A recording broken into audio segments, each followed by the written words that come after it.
Tonight, imagine standing alone in a massive stone corridor, deep within the bowels of a royal palace. The air is still and heavy, carrying the scent of old beeswax and the faint, lingering odor of wood smoke. Not during the day, when the galleries are filled with whispering courtiers and rustling silk, but long before dawn, when the castle is a tomb of silence. You are awake while the rest of the world sleeps, standing guard over a heavy oak door. You are shivering, not just from the draft that snakes along the floorboards, but from a specific nervous anticipation. You are waiting for a sound. You are waiting for a man to wake up. And you know, with a grim certainty, that your entire future depends on how well that man's digestion functions in the next hour. You probably wouldn't last long here. So before you get comfortable, take a moment to like the video and subscribe, but only if you genuinely enjoy what I do here. Go ahead and comment your location and local time. Let's mark this quiet vigil across the globe. Now, dim the lights. Maybe turn on a fan for that soft background hum. And let's ease into tonight's journey together. You shift your weight from one foot to the other, trying to keep the circulation moving in your legs. You are dressed in the finest velvet, a doublet of deep crimson, or perhaps a dark, serious black, slashed with silk to show the world your status. You are a knight, a nobleman, a man of significant lineage. Your ancestors fought in the Crusades. They held shields against showers of arrows. You, however, hold a towel. It is draped over your arm, a rectangle of pristine white linen, damask woven and soft as a cloud.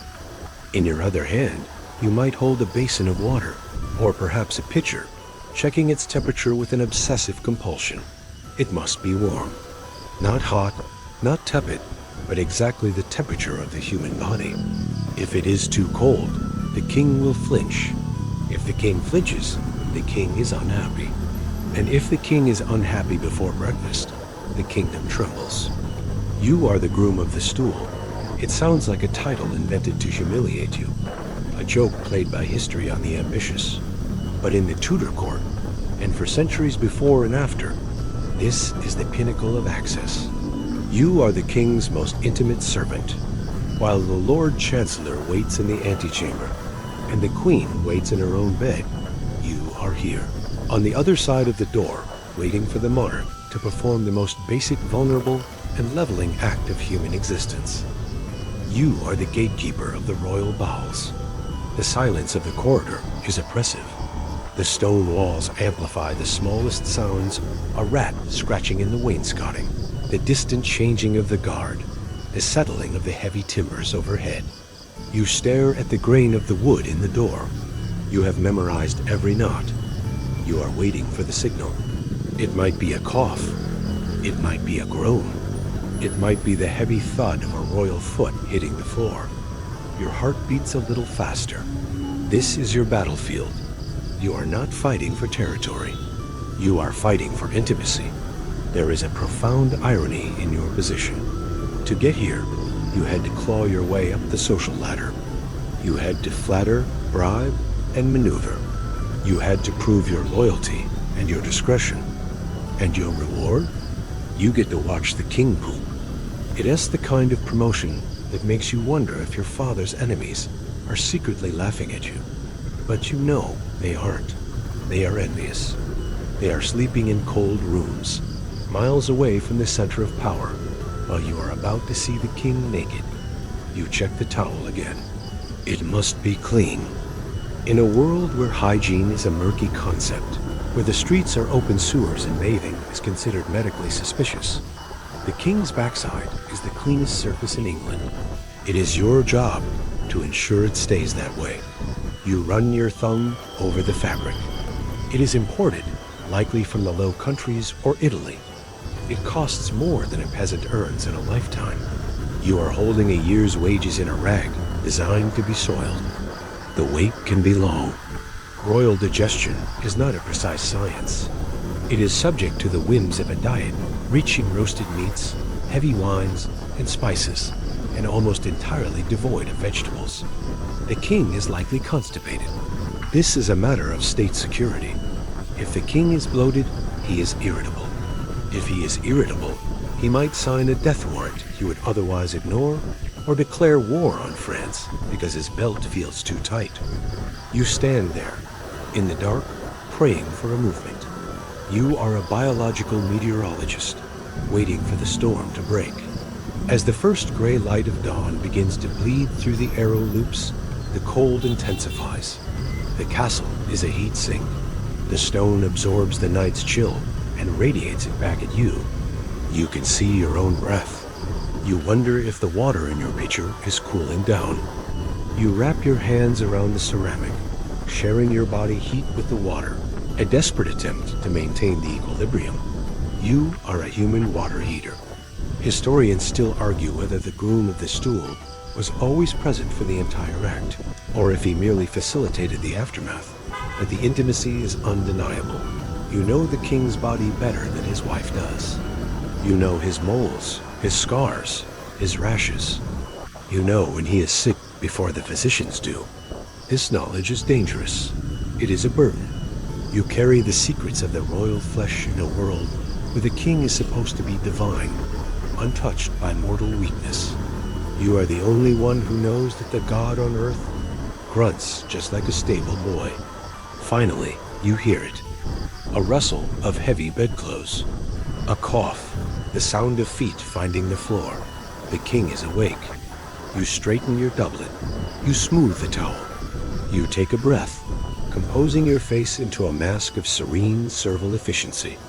You are about to enter the privy chamber. You are about to perform your duty. The door latch lifts with a metallic clack. You push the door open, stepping into the warmth of a royal bedroom. The smell hits you stale air, sweat, the remnants of sleep. The king is sitting on the edge of the bed, a massive, imposing figure, even in his nightshirt. He looks at you.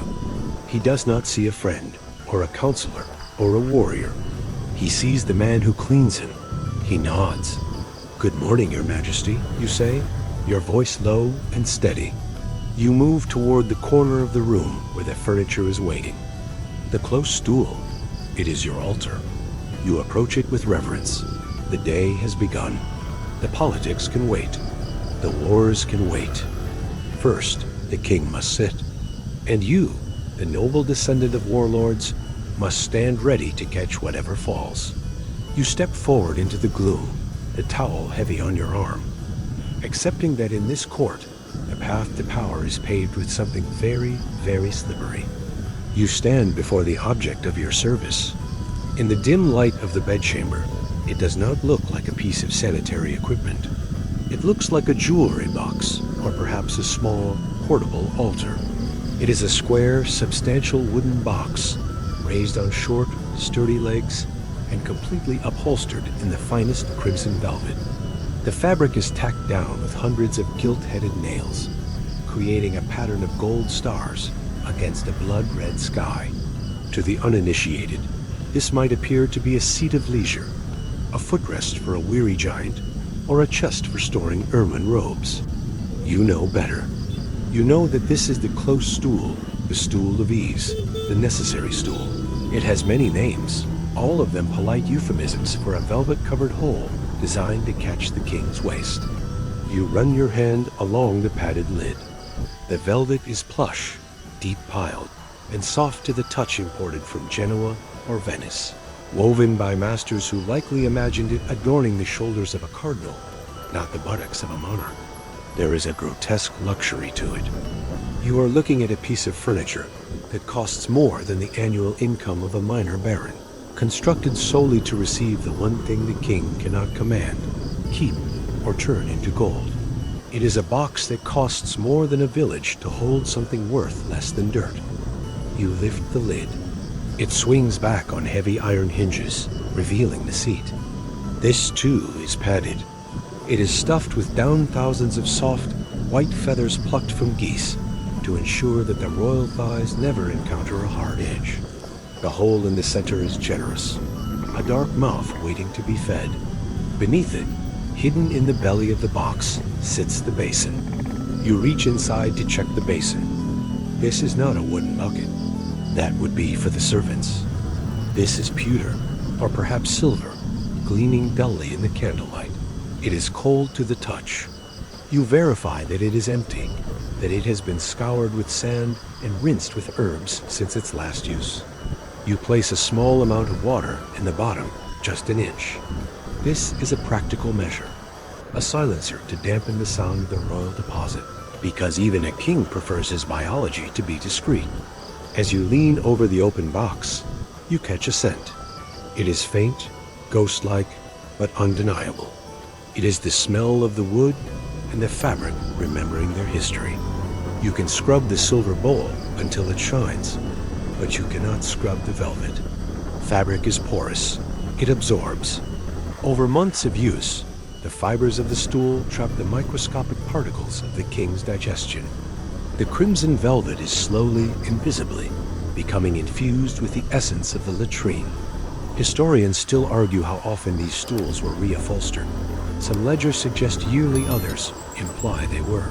Used until they literally fell apart, but standing here, breathing in the musty, sweet-sour perfume of the box, you suspect it hasn't been changed in a while. Velvet has a long memory. You adjust the basin, ensuring it sits flush against the rim. If it rattles, it breaks the illusion of solidity. The king must feel secure. He must feel that he is sitting on a throne, not a precarious bucket. The close stool is, in many ways, the second most important seat in the kingdom. The throne in the audience chamber is for show. This throne is for reality. In fact, one could argue it is the only throne where the king actually does any real work. You check the supplies. Beside the stool, or perhaps in a small drawer, built into the side, are the cleansing materials. You check the supply of linen squares.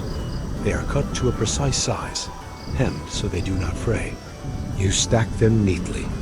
You also check for sweet-smelling herbs, lavender, rosemary, or dried roses, which might be scattered into the bowl or burned in a nearby brazier to combat the inevitable.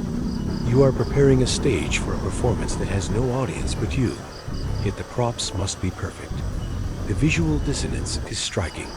You are surrounded by gold thread, silk fringes, and polished wood. The craftsmanship is exquisite.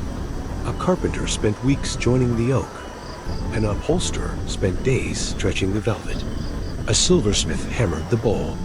All this artistry, all this labor, focused on a receptacle for excrement. It speaks to the desperate human need to dress up our mortality. The king cannot stop being an animal, so he builds a golden cage for the animal functions, pretending that if the box is pretty enough, the contents won't smell. You hear the king shift behind you. He is standing up. The heavy rustle of his nightshirt signals that the time is near. You step back from the stool, leaving the lid open. The black hole in the center of the red velvet looks like an eye staring up at the ceiling. You take your position. You are not just a servant. You are the master of ceremonies for the morning ritual. You stand straight, your own velvet doublet stiff and uncomfortable, your hose tight, your shoes soft on the floorboards. The king approaches the stool. He does not look at it with the critical eye that you do. To him, it is just a utility. He turns. He gathers his nightshirt, a vast tent of white linen, and lifts it. You step forward to assist, perhaps helping to manage the heavy fabric so it does not drag. The king lowers himself. The feathers in the padded seat compress with a soft sigh. The wood creaks just once, taking the weight of the crown. He settles. The room is quiet again, save for the crackle of the fire and the breathing of the man on the box. You look away, or perhaps you don't. Etiquette varies. Some grooms gaze at the floor. Others maintain a steady, attentive eye on their master, ready to hand him a book, a letter, or simply to offer silent companionship. The velvet box has now become a part of him. The gold studs frame his hips. He is enthroned. You wait. The smell begins to rise, fighting the lavender, fighting the beeswax, fighting the very idea of majesty. It is the great equalizer. It smells exactly the same as the waist of the stable boy, the cook, and the beggar at the gate. You stand in the presence of greatness, inhaling the undeniable proof that the king is made of meat and bread and wine, just like you. The velvet box does its job, catching the gold and the dross alike, waiting for you to clean up the mess. You realize, with a dry sort of humor, that for all the pomp and circumstance, the monarchy is just a man sitting on a fancy bucket, and you are the one holding the lid. The room is silent again, save for the heavy breathing of the man on the box and the popping of a sap pocket in the fireplace log. The king shifts his weight. The velvet creaks under the movement. He does not speak. He does not need to. A subtle change in his posture, a slight lean forward, or perhaps a weary grunt serves as the command. The transaction is complete. The biological debt has been paid. Now comes the receipt. You step forward. This is the moment that defines your existence. You are a man of noble blood, a descendant of warriors who cracked skulls with maces on the fields of Agincourt or Bosworth. Your hands were trained to hold a sword, to rein in a warhorse, to sign treaties that move borders. But right now, your right hand, the hand that bears your family's signet ring, is reaching out to perform a task that a peasant mother would perform for an infant. You are about to wipe the bottom of the sovereign. You look at the linen in your hand. It is white, crisp, and woven in a diamond pattern known as diaper weaver, a term that will eventually devolve into the modern word for a baby. Snappy, but for now, signifies luxury. It is soft, absorbent, and utterly pristine. In a few seconds, it will be ruined. You fold it carefully, creating a pad that maximizes coverage while minimizing the risk of your fingers making direct contact with the royal person. It is a precise geometry of hygiene. You are folding a paper airplane made of money, preparing to fly it straight into a swamp. The king rises slightly, or perhaps he remains seated and leans to one side. Historians still argue whether the monarch stood to be cleansed or remained on the throne of ease to allow better access. But for you, the ergonomics are secondary to the proximity. You are close, dangerously close. You are entering the zone of sanctity. To touch the king's head is to risk death. To touch his arm requires permission. But here, you are granted free license to touch the most unglorified, unholy part of his anatomy. You are invading the private space of a god. You move your hand. The smell is stronger now, rising from the open basin beneath him. It is sharp, metallic, and unmistakably human. It strips away the aura of majesty instantly. You realize that divine right does not extend to the digestive tract.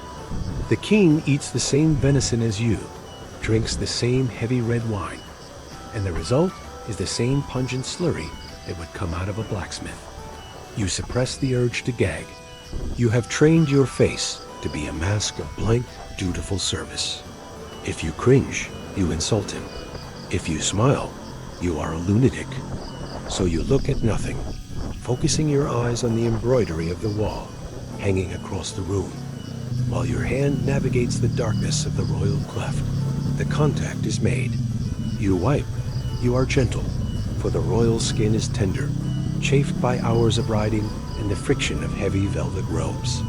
You are thorough, for a king who itches is a king who executes people. You make a pass, checking the linen. It is soiled. You fold it over, hiding the evidence, and wipe again. You are essentially polishing a turd, but you do it with the gravity of a bishop anointing a saint. There is a profound cognitive dissonance in this act. You are touching the source of all power in the realm, but you are touching it at its weakest point. You have a fleeting, treasonous thought. With one hard shove, you could topple the monarch into his own filth. You could humiliate the state in a single motion, but you don't. You serve, you clean. You are the custodian of the royal dignity, ensuring that when he walks out that door, no one knows he is just a man who shits. You use a second cloth, perhaps a third. The supply is limitless. You are wiping away the tax revenue of a small village with every swipe. When the linen comes away clean, or clean enough, you stop. You drop the soiled rags into the basin inside the stool, or perhaps into a separate basket held by a lesser servant who has been standing by, eyes averted, terrified to breathe. The king stands up fully now. He does not say thank you. Why would he? You do not thank your hand for scratching your nose. You are an extension of his own will. He adjusts his nightshirt, letting the heavy fabric fall back into place, sealing the vulnerability away. He is once again the king. The animal moment is over. The political animal returns. You, however, are left with the residue. Your hands feel phantomly dirty. You turn to the basin of water, the warm water you guarded so jealously against the cold. You dip your hands in. The water is scented with rose water or cloves, a desperate attempt to scrub the memory of the morning from your skin. You wash vigorously. You use soap, a illusory item made of animal fat and ash, creating a gray lather that slips over your knuckles. You scrub the ringed finger, the one that bears your crest, feeling a strange shame that your heritage has led you to this specific basin. You look at your hands as they emerge from the water. They are clean, but in your mind, the smell lingers. It has seeped into the pores. You worry that later, at the banquet, when you raise a goblet of wine or break a piece of bread, the scent will return, a ghost of the morning's duty. You worry that the Duchess across the table will smell it. You worry that you will smell it. But then, you look at the king. He is moving toward the window, calling for his valet to dress him. He looks lighter. He is comfortable. You have alleviated his distress. You have served the crown in the most fundamental way possible. You catch the eye of a rival courtier standing by the door, a man who is merely a lord of the bedchamber, who only gets to help the king put on his jacket. He looks at you with a mix of disgust and burning envy. He knows what you just did, and he knows that because you did it, the king will whisper secrets to you today that he will never hear. You dry your hands on a fresh towel. You have degraded yourself, yes. You have performed the work of a nursemaid. But in the twisted economy of the court, you have just deposited a massive sum into your account of influence. You have touched the untouchable. You have seen the king naked and helpless, and you have made him whole again. You straighten your cuffs, masking the smell of rosewater and feces with the scent of ambition. You are the groom of the stool. You deal in shit, but you are paid in power. And looking at the clean hands of the man who has no influence, you decide the trade is worth it. The king has moved on to the more dignified business of being dressed, leaving you alone with the evidence.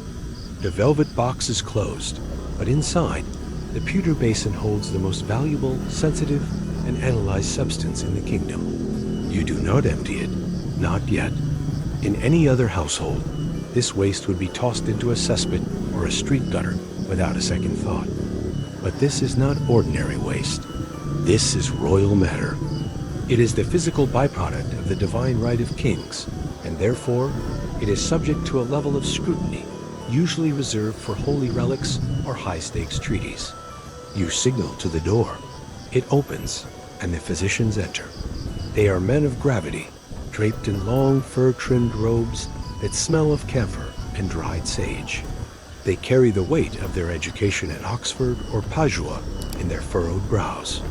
They are the guardians of the king's health, the balancers of his humors, and right now, they are here to inspect your handiwork.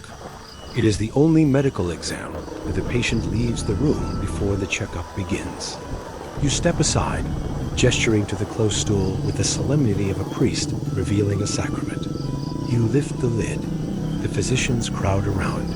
They do not recoil. They lean in. The air in the room, already heavy with the morning's odors, becomes thick with academic concentration. They are looking for signs. In the medieval and early modern medical model, the body is a container of four fluids: blood, phlegm, yellow bile, and black bile.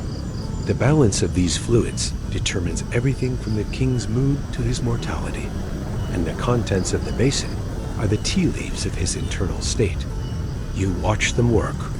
It is a scene of grotesque seriousness. One physician, perhaps the eldest, peers into the basin, squinting in the dim light. He is looking at the color. Is it pale? That suggests a blockage of the bile ducts, a sluggish liver. Is it dark? That could mean melancholy, an excessive black bile, predicting a king who will be brooding, suspicious, and likely to chop off heads this afternoon. Is there blood? Panic rises in the room like steam. Blood means the king is bleeding from within, a sign of dysentery, piles, or poison.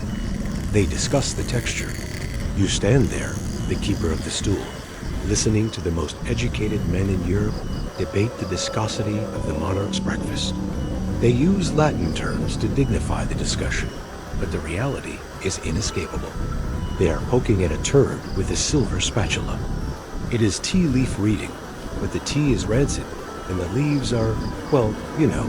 Then comes the urine. You may have collected this separately in a urinal, a glass flask with a round bottom and a long neck, known as a matula. You hand the flask to the physician. He holds it up to the arrow loop, letting the gray morning light filter through the amber liquid. He swirls it. He checks for sediment. He checks for clarity. He looks at the circle of clouds at the top. This is uroscopy, the gold standard of diagnosis. If the urine is clear, the king is hydrated. If it is dark, he is overheated. If it is frothy, there is a disturbance in the digestion. But then, the examination goes a step further, crossing a line that modern sensibilities find hard to stomach. The physician unstopper the flask. He sniffs. He inhales deeply, wafting the scent toward his nose, as if checking the bouquet of a fine vintage. He is smelling for sweetness, a sign of the wasting disease or diabetes. He is smelling for rot. Historians still argue whether some physicians went as far as to taste the urine to confirm the diagnosis. But watching the way the doctor purses his lips and studies the flask, you decide you don't really want to know the answer. You feel a strange protectiveness over the basin. You are the one who facilitated this production. You are the producer. They are just the critics. You wonder if they understand the effort it took to get the king to this point. The warm towels, the timing, the silence. They see only the result. You saw the struggle. The diagnosis is pronounced. The king is bilious, the head physician declares. He requires rhubarb and senna. Or perhaps the king is phlegmatic. We must bleed him. The verdict is recorded. This information is state intelligence.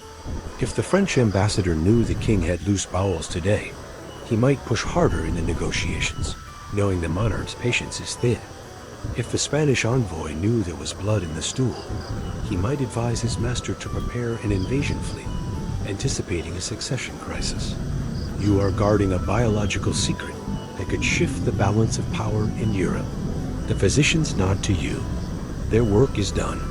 They sweep out of the room to mix their potions and sharpen their lancets, leaving you with the basin. The analysis is over. The prophecy has been read.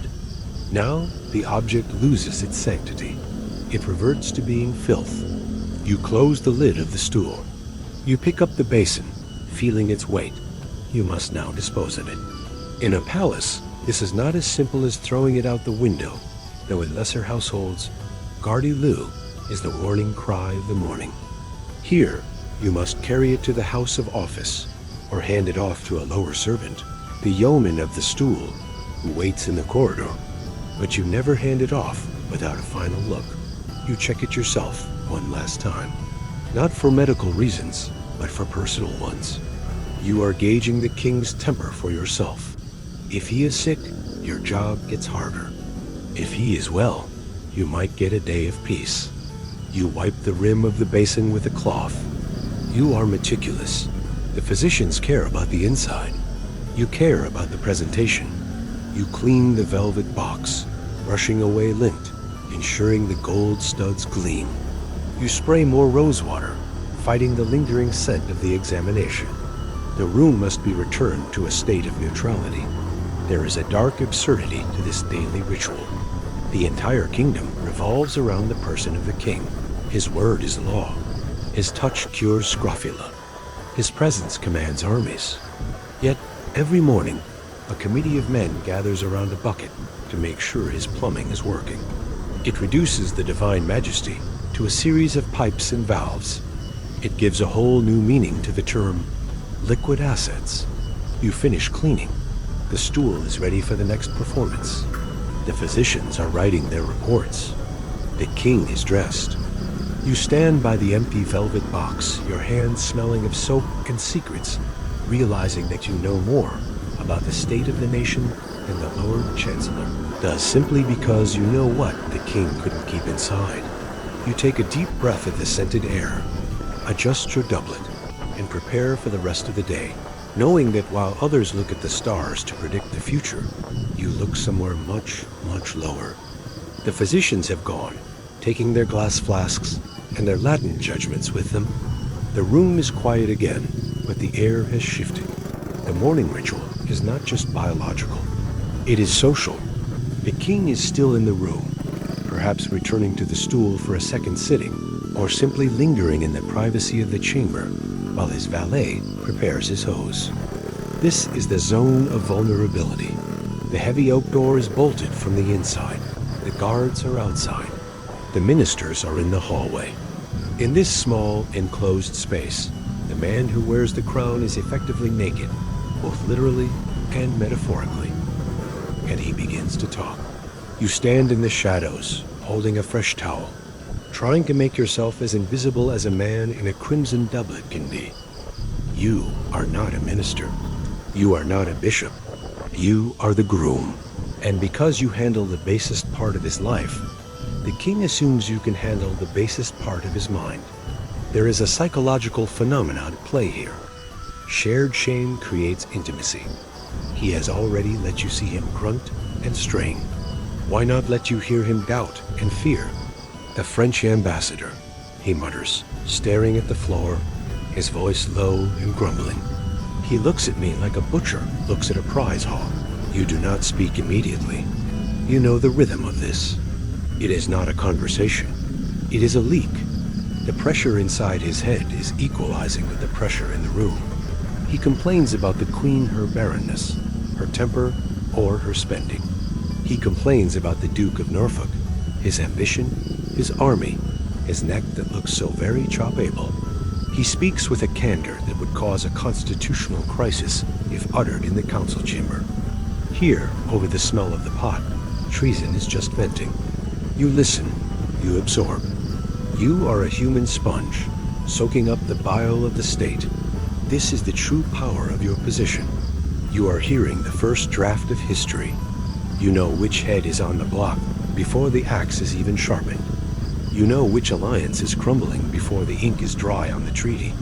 You are the first to know, because men are most honest when they are most uncomfortable.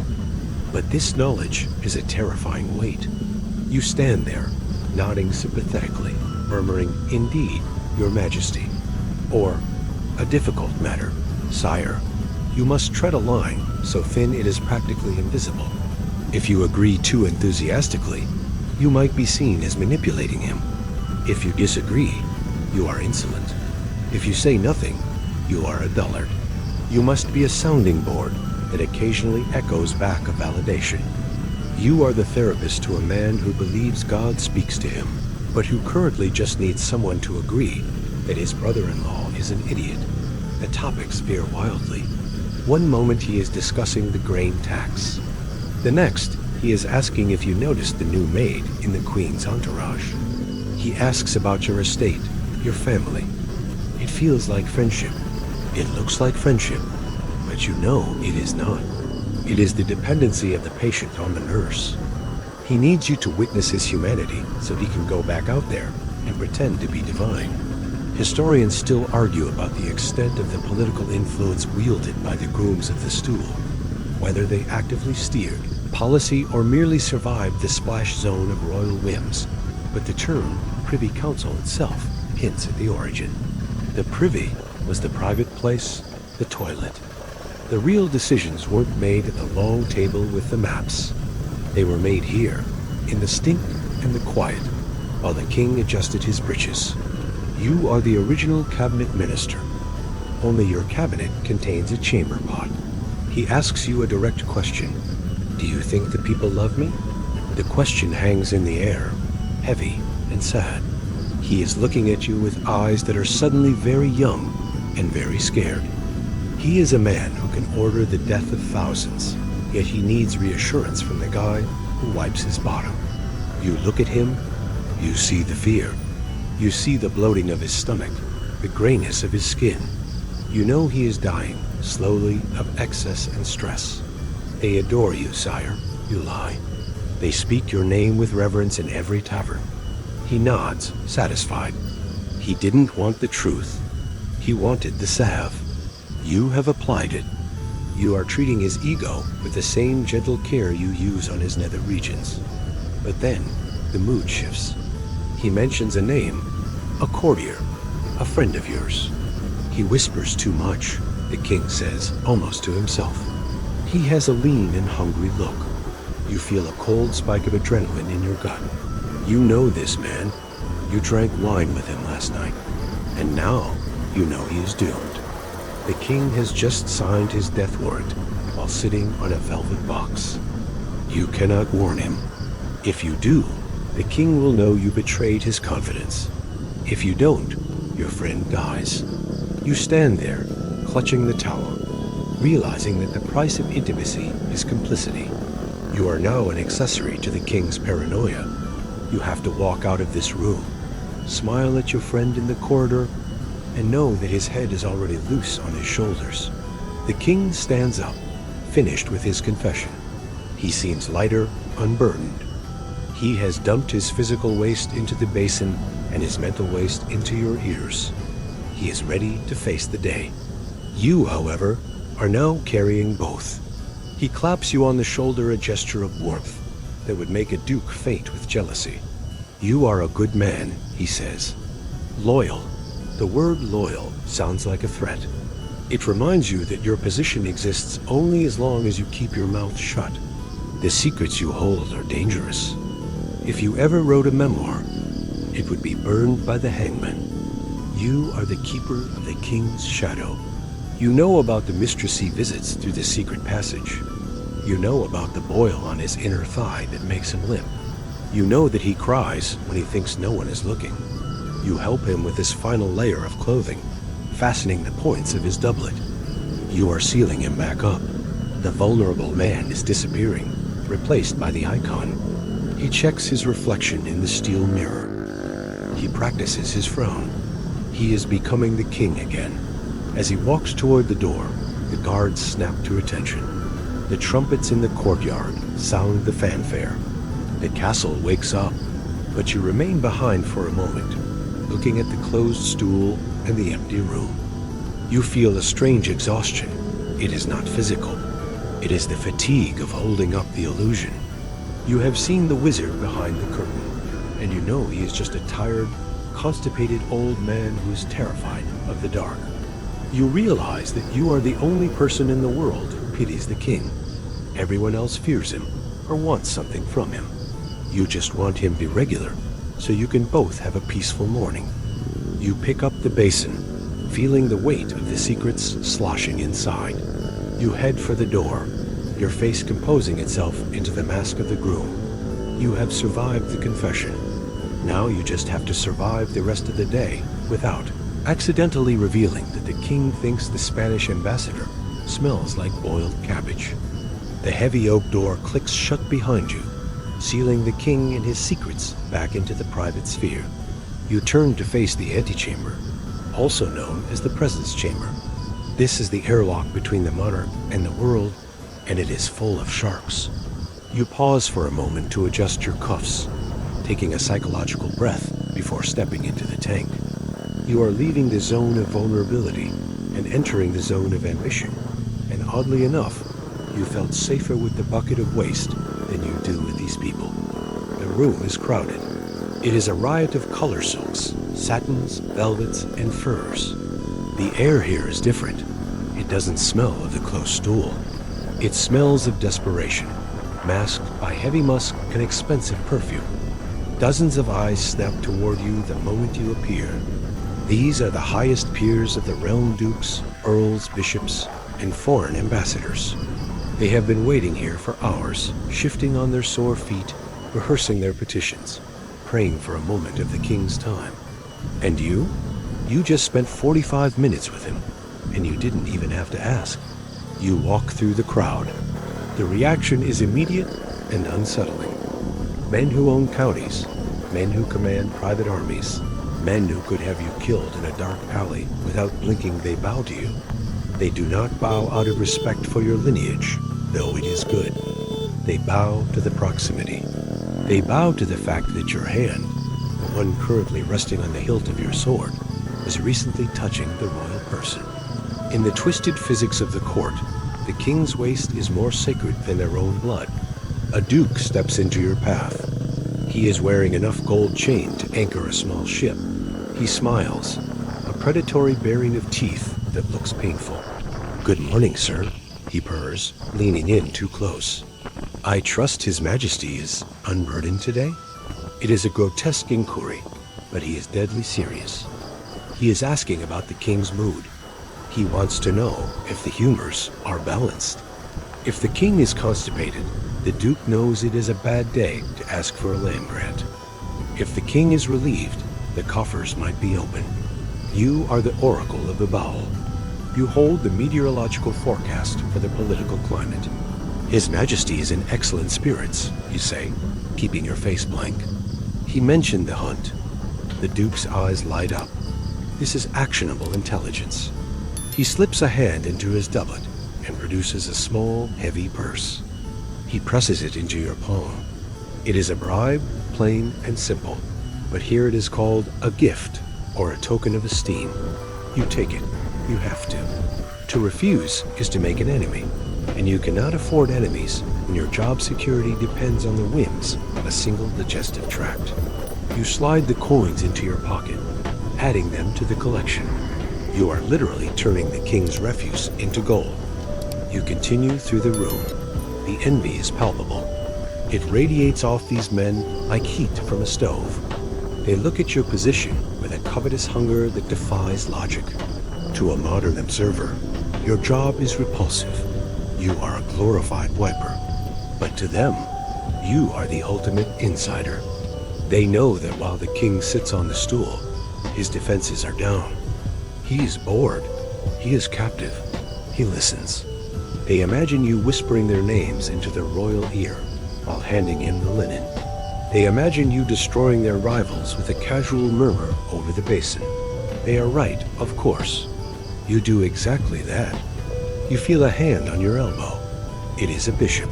His robes are purple, his expression pious. "My son," he whispers, "if the king speaks of the monasteries today, remind him of the church's loyalty." You nod. You wonder if the bishop realizes that the king mostly speaks of his gout and the terrible quality of the French wine. But you let them believe in the majesty of the privy chamber. It serves your purpose. The myth that the king spends his toilet time debating theology keeps your value high.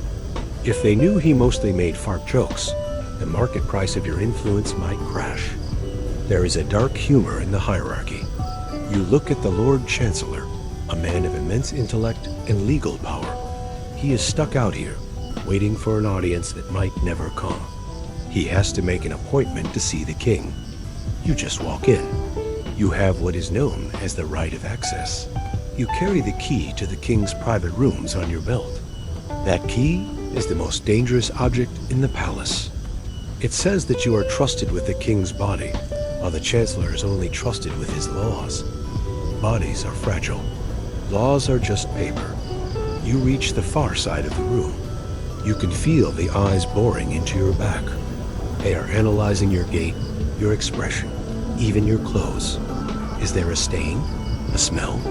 If you smelled of the latrine, you would probably inhale it deeply and call it the scent of roses, just to curry favor. The sycophancy is total. It warps reality. You could walk out wearing a chamber pot on your head, and by noon, 3 earls would be wearing ceramic hats. But beneath the envy, there is a threat. You are a target. Because you are the gatekeeper, you are also the obstacle. If you block access, or if you fail to deliver the message, the gifts will stop and the knives will come out. You have to manage this ecosystem carefully. You have to distribute your favors like crumbs to starving pigeons, keeping them hungry but hopeful. You promise the Duke you will mention his land dispute. You promise the bishop you will praise his sermon. You promise everyone everything, knowing that tomorrow morning the king will likely just complain about the cold weather again. You finally escape into the gallery, away from the crush. The air here is cooler, less choked with ambition. You lean against a stone pillar, letting the adrenaline fade. You look at your hands. They are the instruments of your rise. They have done the dirty work, and in return, they have been filled with gold. You realize that in this world, dignity is a currency you spend to buy power. The dukes in the other room have kept their dignity. They have never wiped a bottom, but they have no power. You have sold your dignity, traded it for a linen cloth, and in exchange, you own the court. You catch your reflection in a darkened window. You look impeccable. The crimson velvet shows no sign of the morning's labor. You look like a nobleman. You look like a favorite. But you know the truth. You are just a man who knows where the bodies are buried, and more importantly, where the bodies relieve themselves. A page boy runs past, carrying a tray of roasted meats for the king's breakfast. You watch him go. You know exactly what that meat will become in 24 hours. You know exactly where it will end up. And you know that when it does, you will be there, waiting with your towel in your open hand, ready to turn the cycle of biology into the cycle of politics once again. The envy of the court is not for you, the man. It is for you, the function. They envy the groom because he is the only one who sees the king as he truly is, and lives to tell the tale or sell it, coin by coin, to the highest bidder. You leave the gallery and the whispers of the courtiers, but you cannot escape the source of the problem. The day moves toward the evening, and the evening brings the banquet. You stand at the edge of the great hall, watching the king dine. To the musicians in the gallery and the guests at the long tables, this is a celebration of wealth and power. To you, it is something far more sinister. You are watching a man load a weapon that will be aimed directly at you tomorrow morning. The table groans under the weight of the slaughter. This is not a meal. It is a taxonomy of the animal kingdom, roasted and glazed. There are swans re-feathered to look alive, their beaks gilded with gold leaf. There are peacocks, herons, and roasted boars. There are pies filled with living birds that flutter out when the crust is cut. A whimsical bit of theater that distracts from the heavy, greasy reality of the menu. The king eats with a gusto that is terrifying. He tears into a leg of venison, the grease coating his beard, his fingers shining with fat. He is consuming the equivalent of a small farm. But look at what is missing. You scan the table for a carrot, a leaf of spinach, a humble bean. There are none. In this era, vegetables are considered windy food, fit only for peasants who labor in the dirt. The great chain of being dictates that a man of high status should eat things that are high off the ground birds, fruit from tall trees, cooked, never raw, and game that hunts. To eat a root vegetable, something that grows in the mud, is to lower oneself socially and biologically. So the king's diet is almost entirely devoid of fiber. He is building a brick wall inside his own colon, one rack of lamb at a time. You watch him reach for the wine. It is not the watered-down ale of the commoner. It is Hippocras, a heavy, sweet wine, spiked with cinnamon, ginger, and grains of paradise. It is thick, syrupy, and dehydrating. He drinks a goblet, then another. The sugar content alone is enough to rot his teeth, but right now, it is acting as the mortar for the brick wall. You do the mental math. The venison, the swan, the heavy pastry, the lack of water, the spiced wine. It is a formula for disaster. You look at the king's red, jovial face, and you feel a phantom cramp in your own stomach out of sympathy. The consequences of this diet are not just mechanical. They are olfactory. The waste produced by a body that consumes only high-protein meat and sugar is of a different chemical order than that of a modern human. It is dense, it is sticky, and it smells of sulfur and death. It is the smell of a predator's den. When you open that velvet box tomorrow, you will not be greeted by a mild organic odor. You will be hit by a wall of fermented, putrefied aristocracy. It is a scent that clings to your hair and clothes, a mark of your trade that no amount of lavender can fully erase. The king laughs at a jester's tumble, reaching for a sweetmeat, a lump of marzipan, shaped like a castle. He pops it into his mouth. You wince. You know that sugar promotes the wrong kind of gut bacteria, the kind that produces gas. The king is becoming a pressurized vessel. Historians still argue whether the legendary irritability of monarchs, like Henry VIII, was caused by their ulcerated legs or the simple, blinding rage of chronic constipation. But as you watch him swallow, you suspect the latter. A man who hasn't passed emotion in 3 days is a man who is ready to execute his wife. The feast ends, and the king is helped to his feet. He is heavy, bloated. He burps, a sound that echoes like a gavel. The court applauds, seeing a strong appetite. You see a ticking clock. The night passes, and the dawn returns. You are back in the privy chamber, waiting. But today, the silence is different.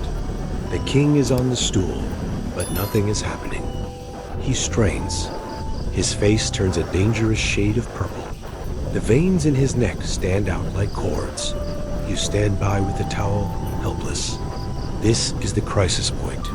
The heavy meat diet has done its work. The blockage is absolute. The king groans. It is a sound of genuine pain. The velvet box, usually a place of relief, has become a torture device. He grips the edges of the seat until his knuckles are white. You offer him water, but it is too little, too late. The system is jammed. This is where your duties escalate from hygiene to medicine. You cannot just wait. You must intervene. You signal the physician. He has been waiting for this. He enters with the clister. This is the nuclear option of the medieval bathroom. It is a large syringe made of pewter or brass with a long metal nozzle. It looks more like a weapon of war than a medical instrument. It is filled with a concoction designed to blast through the obstruction warm water, salt, honey, chamomile, and sometimes, if the situation is dire, boar's bile or vinegar. The king must be positioned. He has to leave the dignity of the stool and kneel, or lie on the bed. You assist. You help lift the royal nightshirt, exposing the sovereign to the cold air and the metal pipe. There is no majesty here. There is only a suffering man and a metal tube. The physician inserts the device. The plunger is depressed. The mixture is forced inside. The king gasps. It is a violation, a humiliation that no amount of gold can gild. You stand by, holding the basin, ready for the result. The clister works by irritation. It forces the body to expel the invader, and hopefully the blockage along with it. Then the rush. The king scrambles back to the stool. You help him, your hands under his arms, supporting the weight of the crown. He sits. The release is explosive. The sound is unholy. The smell that fills the room is a physical force, a cloud of methane and rot that makes your eyes water. It is the ghost of the swan, the vengeance of the venison. You do not look away. You cannot. You are the safety net. You watch to ensure he does not faint from the sudden drop in blood pressure.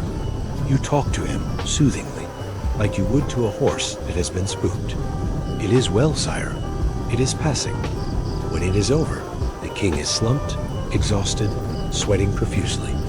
He looks smaller. The bloating is gone, but the dignity is shattered. You clean him. This time, the wiping is not a ritual. It is a rescue mission. The mess is catastrophic. You use towel after towel, the white linen turning black with the royal progress. You clean his legs. You clean the rim of the stool. You clean the floor if necessary. You are knee-deep in the reality of his diet. He looks at you with gratitude that borders on love. You have saved him. You have pulled him back from the brink of a stroke. He stands up, shaky but empty. "Bring me wine," he croons, his voice raspy. "And a capon." You freeze. He is asking for the very thing that nearly killed him. He wants more meat, more wine. He learns nothing. The cycle is unbreakable. The status of the food is more important than the function of the body. You nod, bowing low. "At once, Your Majesty." You clean the basin, the smell so thick you can taste it on the back of your tongue. You realize that you are trapped in a loop of consumption and evacuation, driven by a diet that is essentially a slow-motion suicide pact. The king eats like a lion, suffers like a dog, and you are the one who has to clean the cage. You look at the clyster pipe, sitting on the table, dripping slightly. It catches the morning light, a shining symbol of the fact that no matter how high you build your throne, you cannot legislate against biology. You pack up the tools of your trade, knowing that tonight there will be another feast, another swan, and tomorrow you will do this all over again. The morning ritual of cleansing is finished, the basin has been emptied, and the physicians have retreated with their flasks of analysis. But the door to the outer world remains shut. You are now entering the second phase of your duty, the phase where the physical intimacy transforms into political leverage. You are standing in the privy closet. This is not a closet in the modern sense of a storage space for coats. It is a small, exclusive room adjacent to the bedchamber, a sanctum where the king retreats to be private. It is the innermost circle of the royal onion, and you are the only other person allowed inside without knocking. The king is still seated, perhaps on the close stool again. Royal digestion is rarely a one-act play, or perhaps on a cushioned chair near the fire. He is bored. A king alone is a dangerous thing. His mind starts to chew on his anxieties. He needs distraction. He needs news. He needs to be entertained while his body finishes its work.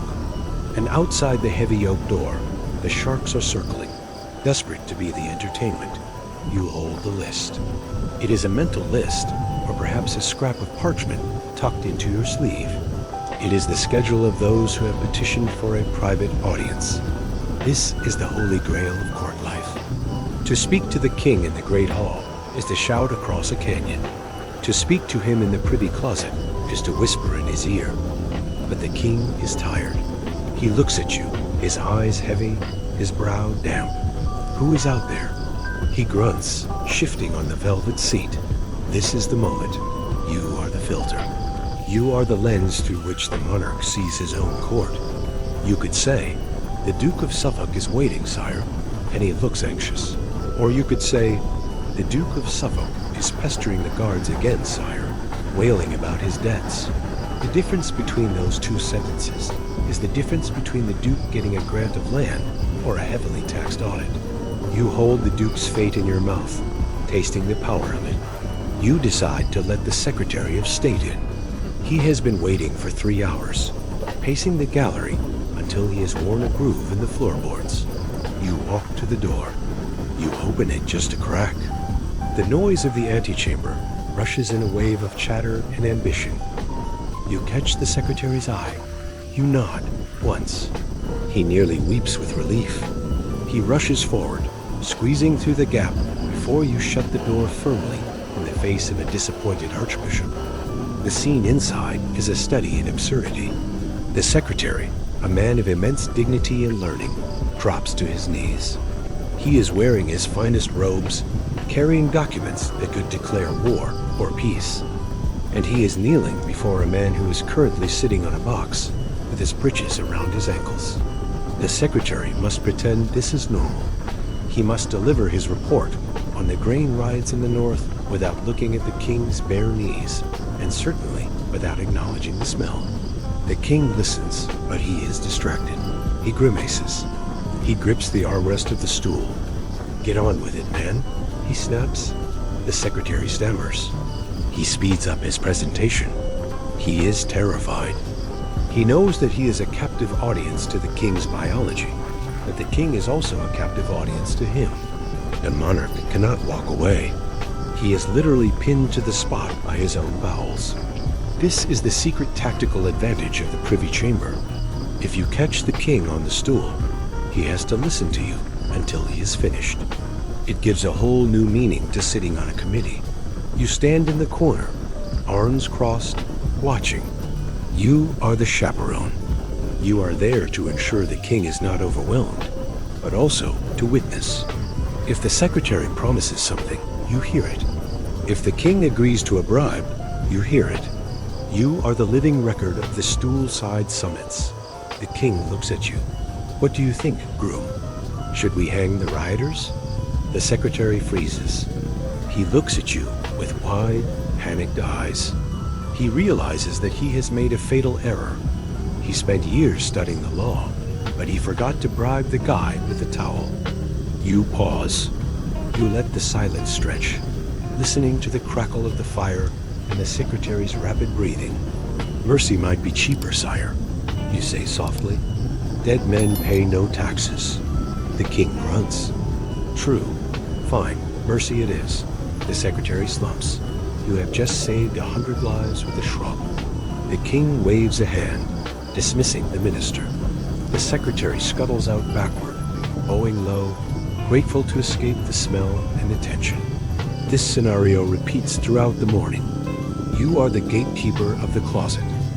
You decide the flow of information. You let in the jester when the king is sullen. You let in the tailor when he is vain. You block the treasurer when the king is angry. You are curating the king's reality. Historians still argue about the extent of this backstairs influence, whether grooms effectively ran the government or were merely highly paid doormen. But standing here, watching the most powerful men in England tremble before a naked monarch, you know the answer. There is a dark intimacy to these meetings. The formalities of the court are stripped away. It is hard to be pompous when the person you are talking to is grunting with effort.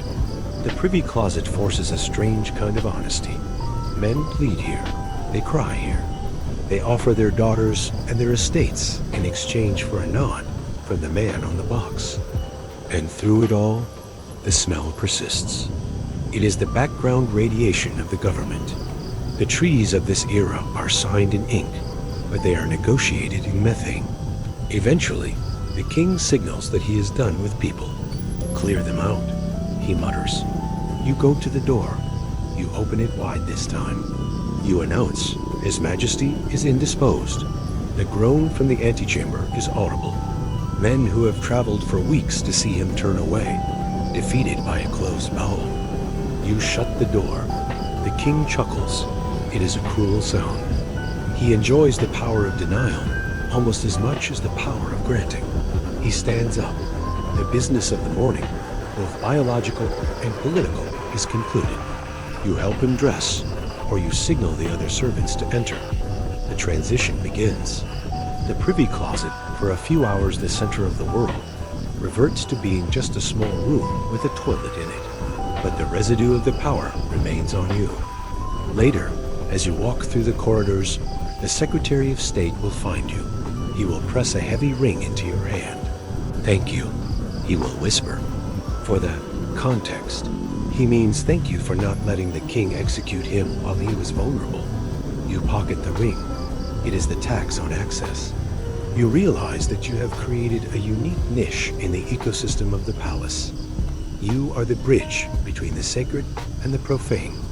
You translate the grunts of the king into the policy of the realm. You are the only one who knows that the declaration of war on Scotland wasn't a strategic masterstroke, but a decision made because the king was in a bad mood after a difficult morning on the stool. As you tidy the room, rearranging the cushions and hiding the basin, you look at the empty velvet box. It is the true seat of government. The throne in the Great Hall is for show. It is uncomfortable, distant, and stiff. This stool is where the king is human. And because he is human here, he is manageable. You run your hand over the velvet, feeling the ghost of the warmth left behind. You are the keeper of the king's vulnerability.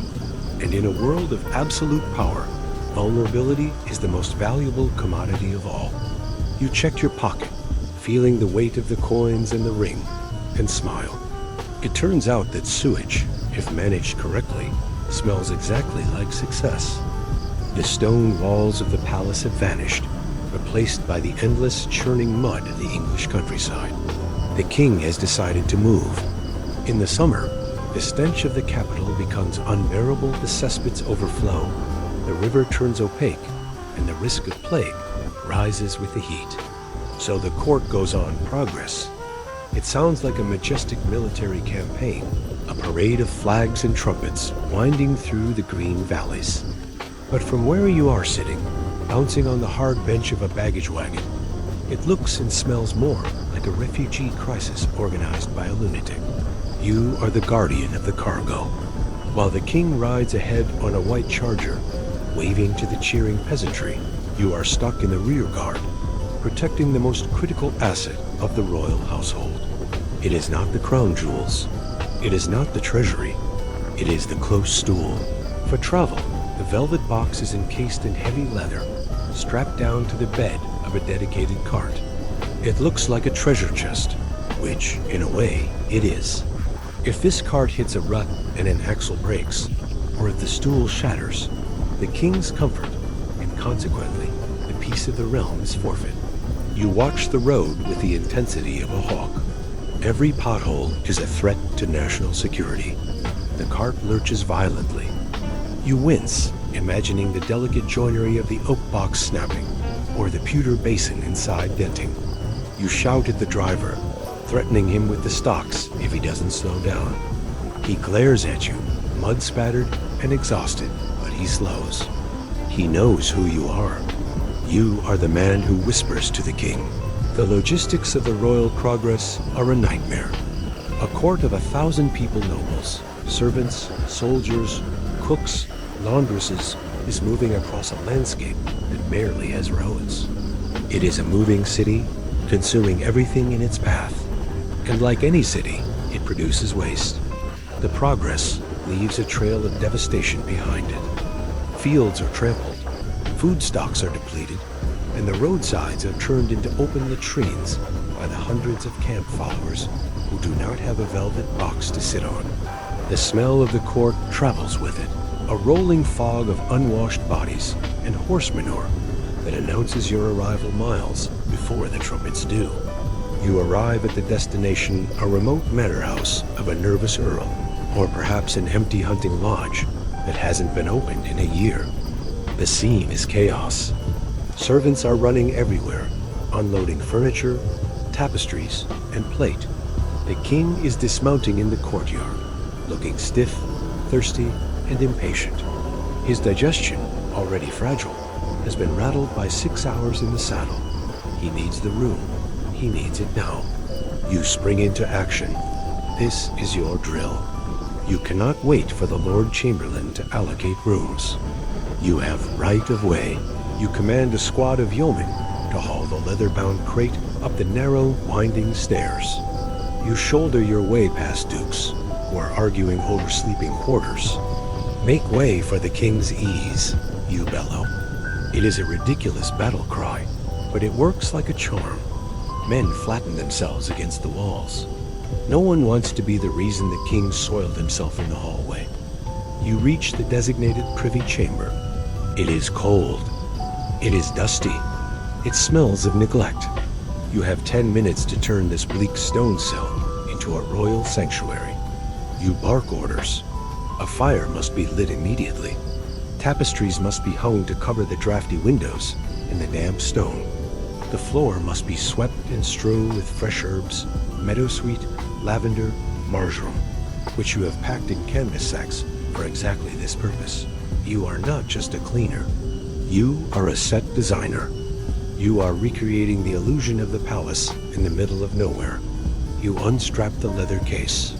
You lift out the close stool. You check it frantically. Is the velvet torn? Is the basin secure? Is the down padding still fluffy? It survived the journey. You place it in the corner, equidistant from the fire and the window, observing the feng shui of defecation. You set out the basin, the water, the pitcher, and the precious linen towels which have been kept in a waterproof chest. Just as you place the last towel, the door bangs open. The king enters. He is still wearing his riding leathers, his face flushed with windburn and urgency. He looks at the room. He sees the fire crackling, the herbs on the floor, the velvet box waiting like an old friend. He sighs a sound of profound physical gratitude. "Well done," he grunts. He doesn't care that you have been rained on for 40 miles. He doesn't care that you haven't eaten or found a place to sleep yourself. He cares only that the box is here. You help him with the heavy, mud-caked riding gear. The points are stiff with grime. The leather is unyielding. You struggle with the buckles, your fingers slipping. The king is impatient, dancing slightly on the spot. Finally, the breeches are down. He sits. The crisis is averted. But the nightmare of the travel doesn't end there. In a temporary location, the disposal system is primitive. There is no deep shaft, no guardrail built into the wall. You are often dealing with a dry setup. This means the basin fills up, and there is nowhere convenient to empty it. You cannot just toss it out the window into the courtyard where the welcoming committee is standing. You have to navigate the unfamiliar corridors of the manor house, carrying the full basin, looking for a cesspit or a distant patch of garden. You are a man wandering a strange house with a bowl of royal waste, dodging servants and courtiers, trying to find a discreet exit. It is a stealth mission of the highest order. And then there is the supply chain. You realize with a jolt that you are running low on the fine diaper linen. The laundry wagons are stuck in the mud 3 miles back. You have to improvise. You might have to raid the host earl's linen closet, cutting up his best tablecloths to wipe the king. You do what you must. The king cannot be wiped with coarse hemp. You would sooner burn down the manor than hand him a rough cloth. The evening settles in. The court is fed, the king is in bed, and the manor is quieting down. You are sleeping on a pallet on the floor outside the king's door, because in a strange house, security is paramount. You lie there, listening to the unfamiliar creaks of the timbers. Your body aches from the cart ride. You smell of horse, rain, and the day's duty. You think about the glamour of the progress, the paintings that will be made of this tour, showing the king in his majesty, the flags snapping in the wind. They will never paint the baggage train. They will never paint the groom of the stool, frantically scrubbing a pewter basin in a horse trough behind a stable. You are the invisible infrastructure of the monarchy. You are the reason the king can travel at all. Without you, the royal progress would grind to a halt in a constipated panic within 2 days. You close your eyes, drifting off, but you keep one ear open. The king ate roasted pheasant at the banquet tonight, and the local ale is thick. You know the travel upsets his rhythm. You know the box will be needed again before dawn. You are ready. You are always ready. You are the roadie of the royal bowels, and the show must go on. The sun has set, and the heavy business of the state, the signing of treaties, the judging of criminals is over. The public king has retired, and the private man has emerged. He sits at a table covered in green baize, surrounded by a small circle of favored courtiers. They are playing cards, or perhaps dice. The stakes are high. A manor house might change hands on the turn of a card. The air is thick with smoke and the tension of gambling. You stand just behind the king's chair, silent as a shadow, holding a heavy velvet bag attached to your belt. You are no longer just the groom of the stool. You have transformed into the keeper of the privy purse. There is a profound structural irony in your dual role. In the geography of the palace, the privy refers to the private spaces, the bedroom, and the bathroom. Because you are the master of these spaces, you are also the master of what is kept there. And what does a king keep in his bedroom? He keeps his walking around money. The vast tax revenues of the kingdom are managed by the exchequer in a different building, guarded by armies of clerks. But the king's personal cash, the gold he uses for gambling, for gifts to mistresses for bribes, and for tips is kept here. And because it is here, it is yours to manage. The king loses a hand. He laughs, but the sound is tight. He snaps his fingers over his shoulder, not even looking at you. Pay the man, he commands. You step forward. You open the bag.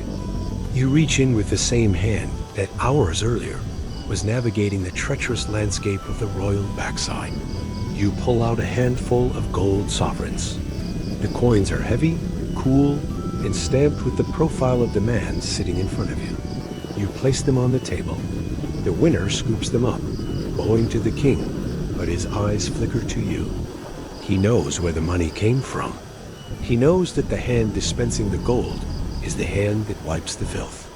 There is a Roman saying, pecunia non olet, money does not stink. You are the living test of that proverb. In your world, the money and the stench are inextricably linked. They are both byproducts of the king's private body. One is waste, the other is wealth. You manage the flow of both. You are the plumber of the king's resources, ensuring that everything that leaves his person, whether it is biological or metallic, is handled with discretion. You step back into the shadows. You open your ledger.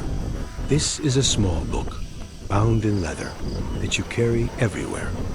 You record the expense. To the Earl of Surrey for losses at Primero, £50. You do not write gambling debt. You write gift. You are the accountant of the king's vices. The list of expenses you manage is a catalog of the king's secrets. You pay the musicians who play for him when he is melancholic. You pay the woman who is smuggled up the back stairs at midnight. You pay the physician for the mercury cure. You pay the fool who made him laugh when he was angry. You are funding the shadow life of the monarchy. This role gives you a different kind of power, the power of the purse string. Courtiers know that if they do a favor for the king, you are the one who actually hands over the reward. If they annoy you, the payment might be delayed. Perhaps you forgot to bring the key to the strongbox today. Perhaps the ledger is under audit. You can starve a rival simply by being slow. You watch the courtiers fawn over you in the corridors, these proud men who trace their lineage back to the conquest, begging you to expedite their pension. They hate you, but they need you. The physical sensation of the money is strange. You spend your mornings scrubbing your hands to get them clean, and your evenings dirtying them with coin. Gold is dirty.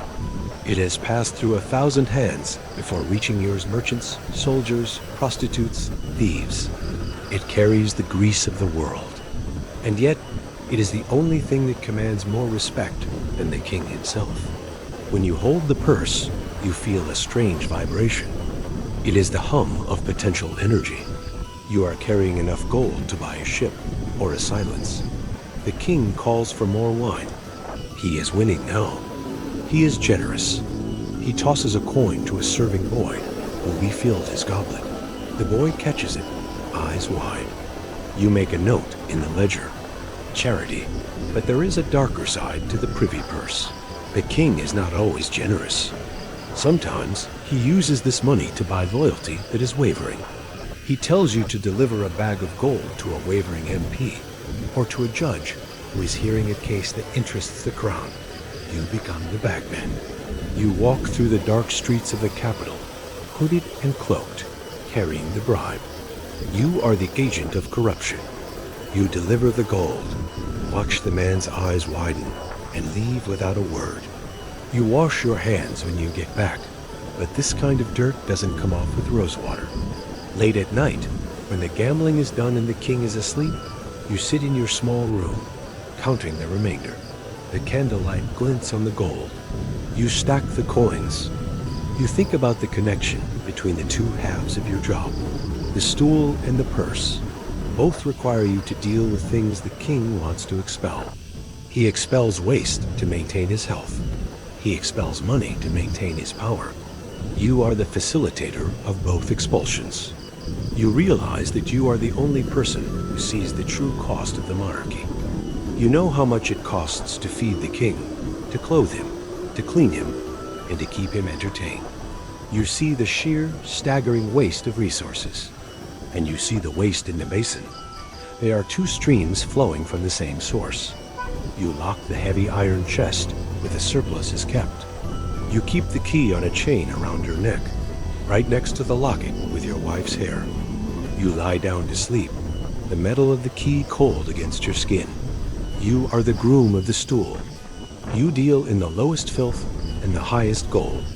And in the dark, drifting toward sleep, you wonder if there is really any difference between the two. Both are dug out of the earth. Both drive men mad, and both, eventually, end up in the dark. The feast is over, the cards are put away, and the castle sleeps. But you are awake. You are standing in the small, locked room where the groom's supplies are kept, holding a stack of the white diaper linen. The candle flame flickers, casting long, dancing shadows against the stone walls. You look at the cloth in your hands. It is soft, harmless, innocent. But as you run your thumb over the weave, a cold thought settles in your gut, heavier than any meal. You are holding the only weapon against which the king has no defense. You realize, with a sudden, terrifying clarity, that the king's security apparatus is built entirely facing the wrong way. The entire palace is designed to protect the royal mouth. There is an army of people dedicated to ensuring that nothing harmful passes the king's lips. The yeoman of the mouth tastes every dish.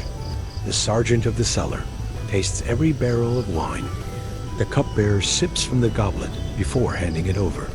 If an assassin wants to poison the king through his stomach, they have to get past a battalion of human shields. But nobody tastes the toilet paper. You are the guardian of the other gate, and this gate is far more vulnerable. The skin of the royal nether regions is thin, porous, and rich in blood vessels. It is an absorption highway. If someone were to dust these linens with arsenic, or soak them in a solution of nightshade and let them dry, the king would be dead within days, and the physicians would be baffled, blaming it on bad humors or a flux of the bowel. You look at the close stool in the corner. It is not just a seat. It is a vector. And then there is the clister the metal syringe used to administer enemas. It is the ultimate delivery system. It bypasses the stomach acids that might neutralize a toxin. It injects the poison directly into the royal bloodstream. You shudder. You are the only thing standing between the king and a very undignified, very painful death. This realization changes everything. You are no longer just a servant. You are a counterintelligence agent. You become paranoid. You stop trusting the laundresses. Who washed this linen? Did they use the standard lye soap? Or did someone slip a packet of powder into the water? You start smelling the cloth, not for freshness, but for the faint almond scent of cyanide or the metallic tang of mercury. You hold it up to the light, looking for discoloration. You rub it against your own skin, waiting to see if you break out in a rash before you dare let it touch the king. You check the herbs. The lavender and rosemary used to scent the basin, are they safe? Or has someone mixed in wolfsbane? You find yourself tasting the air freshener, chewing on a sprig of dried rosemary like a paranoid goat, just to be sure. The danger comes from the fact that you are the soft target. The king's enemies know they cannot bribe the Lord Chancellor to stab the monarch in the Senate. That is too public, too messy. But if they can bribe you, if they can get you to swap a bottle of rose water for a bottle of acid, or just look the other way for 10 seconds while a physician tampers with the clister, the king falls. And it would look like natural causes. A sudden fever, a seizure on the stool. It happens all the time. You feel the weight of the eyes on you in the corridors. The rival factions, the Catholics, the Protestants, the Spanish faction, the French faction, they all look at you with a predatory calculation. They are not wondering if you are a good wiper. They are wondering if you are a purchasable assassin. You have been approached. It is never direct. A conversation in a dark alcove. A mention of your debts. A suggestion that if the king were to pass to a better world, The new regime would be very generous to those who helped facilitate the transition. You politely decline. You have to, because you know the other side of the coin. If the king dies under suspicious circumstances, specifically circumstances involving his digestion, who is the first person to the rack? You. You are the prime suspect by default. The proximity that gives you power also gives you culpability. If the king gets a rash on his backside, the council looks at you. If the king dies of a colic, you will be torn apart by horses before the funeral is even planned. Your survival is biologically linked to his. You need him to live, and you need him to poop healthily, because your head is effectively attached to his colon. This fear makes you aggressive. You start locking the privy closet. You forbid the other servants from touching the supplies.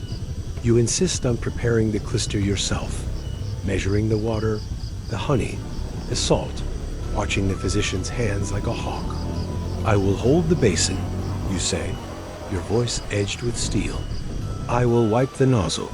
The physician looks offended, but he steps back. He sees the look in your eye. It is the look of a man fighting for his life. There are historical whispers that haunt you. You know the stories. King John, allegedly poisoned by a monk via a toad stuck in a cup of wine, or was it something else? Edward II, and the red-hot poker, a myth perhaps, but a myth that speaks to the terror of the vulnerable rear. You are guarding against history repeating itself. One morning, the king complains of a burning sensation after his toilet. Your heart stops. The world tilts on its axis. Is this it? Did you miss something? Did a laundress get turned? You sweat through your velvet doublet. You hover over him, terrified. It's this damn spiced wine, the king grumbles. Too much ginger. The air rushes back into your lungs. It's just hemorrhoids. It's just dietary stupidity. It's not poison. You nearly weep with relief. I shall speak to the cook, sire, you say, your voice trembling slightly. Less ginger. You realize that you are living on a knife edge. You are the taster who doesn't taste, the guard who carries no spear. You are protecting the king's most defenseless flank with nothing but vigilance and a stack of towels. You look at the king, unsuspecting, trusting, exposing himself to you day after day. He has no idea. He thinks you are just cleaning him. He doesn't know that every time you wipe him, you are checking for the kiss of death. You lock the linen chest. You pocket the key. You sit down on the floor of the supply room, exhausted. The intimacy is a trap. You know too much, you are too close, and you are the perfect scapegoat. You realize that you will never sleep soundly again as long as you hold this office. Every bowel movement is a roll of the dice. You stare at the flame of the candle, knowing that if it goes out, you are alone in the dark with the king's enemies, and all you have to defend yourself is a piece of cloth. The fear of poison, sharp and adrenaline-fueled as it was, slowly fades into a duller, heavier reality. You are no longer guarding the king against a sudden death.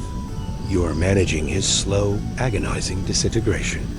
Time has been cruel to the monarch.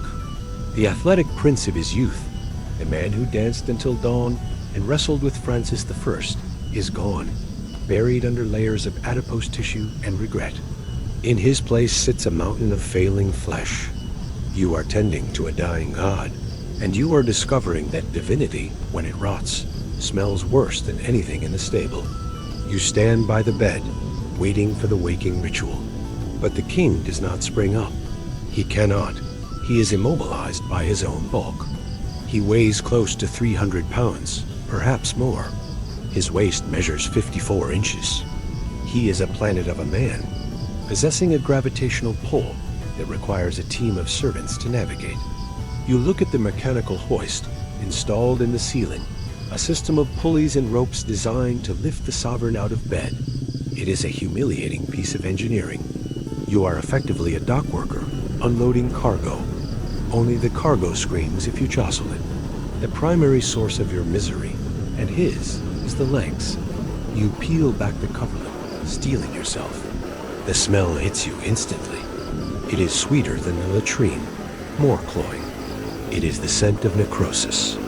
The king's legs are ulcerated, covered in open sores that refuse to heal. Historians still debate whether these were caused by osteomyelitis from an old jousting injury, untreated type 2 diabetes, or syphilitic pneumona, but the diagnosis is irrelevant to you. The reality is that the king is leaking. You have to change the bandages. This is a task that technically belongs to the physicians, but they only visit. You live here. You unwrap the linen, which is stained yellow and green with pus. The skin is angry, black at the edges, weeping serous fluid. The king hisses through his teeth. Gentle, damn you, he growls. You are gentle. You are as gentle as a man can be when he is trying to bandage a raw steak. You apply the poultice's mixtures of ground pearls, lead, and honey, which do nothing but sticky up the wound and cost a fortune. You are essentially frosting a cake that has already collapsed. The leakage is constant. It is not just the legs. The king suffers from a flux. His control over his bowels is slipping. The velvet box of the close stool is no longer a morning destination. It is a permanent station. Sometimes you don't make it in time. You deal with the accidents. You wash the royal thighs, heavily chafed and rash-ridden from the constant moisture. You use sponges soaked in vinegar to try and toughen the skin, but it is a losing battle. The body politic is literally dissolving in its own fluids. There is a profound, silent tragedy in the sheer mechanics of his existence. You watch him try to stand. He grips your shoulder. You brace your legs. You take the weight of the crown literally. Your back screams. You are a human crutch for a man who used to lead cavalry charges. As he leans on you, breathing heavily, smelling of stale wine and rotting meat, you realize that you are the only thing holding him upright. If you stepped away, the King of England would fall over and be unable to get up. It gives a whole new meaning to supporting the monarchy. The courtiers stay away now. The antechamber is less crowded. The smell keeps them at bay. They claim it is out of respect for the king's rest, but you know the truth. They cannot stomach the stench of his mortality. The king notices. He sits in his chair, leg propped up on a velvet cushion, staring at the empty door. Where is Suffolk? He asks, his voice thin. He is tending to his estates, sire. You lie. You know Suffolk is currently in the long gallery, holding a pomander to his nose and making jokes about the royal rot. You become his sole companion. You are the nursemaid to a tyrant, and pain makes him cruel. He lashes out. He throws a goblet at you because the water is too cold. He calls you a clumsy oaf because his leg throbs. You take it. You pick up the goblet. You apologize. You do not argue with a man in constant agony. You know that his rage is just fear. He is terrified of his own body. He looks down and sees a stranger, a swollen, leaking stranger who has swallowed him whole. The daily dressing ritual has become a theatrical production of denial. You have to dress him in clothes that hide the truth. You pad the shoulders to balance the massive stomach. You use loose velvets to conceal the bandaged legs. You splash him with gallons of rose water and musk to mask the odor of the ulcers. You are an undertaker preparing a body for viewing, except the body is still breathing and complaining about the fit of the doublet. When he is finally dressed, sitting on his throne or in his chair of state, he looks imposing. He looks like the Holbein portrait, massive, wide, powerful. But you know what is under the cloth. You know about the pus soaking into the silk hose. You know about the specially constructed codpiece designed not for vanity, but to accommodate the swelling. You know that he is a hollow shell, filled with pain. The nights are the worst. The king cannot sleep. He dozes, wakes in pain, demands food, demands music, demands you.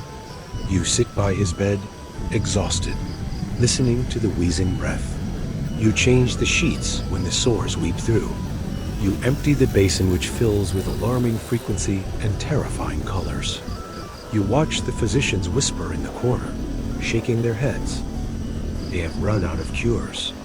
They are now just managing the decline. One night, he grabs your hand. His grip is weak, clammy. "Am I dying?" he asks.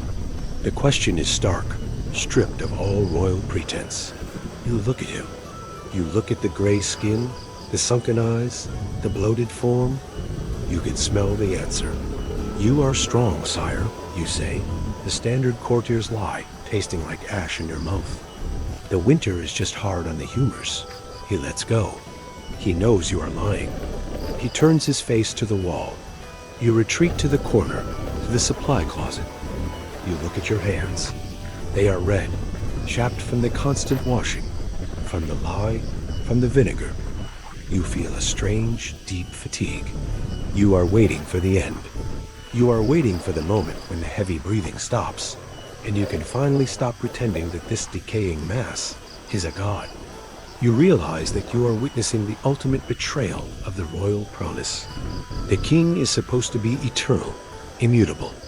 But here, in the dark, he is just organic matter breaking down. The divine right cannot stop gangrene. The crown cannot cure gout. You are the custodian of the terrible truth, that in the end, a king dies just as messily as a beggar, only with more velvet to ruin. You check the bandages one last time. You prepare the basin for the morning, though you doubt there will be much of a morning routine left. You sit in the chair by the door, listening to the rasp of his breath, a rhythmic, wet sound that counts down the minutes of the rain. You are the groom of the stool, but the stool is no longer the center of your world. You have become the groom of the deathbed, watching the slow, wet collapse of an era. The king's heavy breathing fades into the background as you step out into the gallery for a moment of respite. You look across the courtyard to the opposite wing of the palace.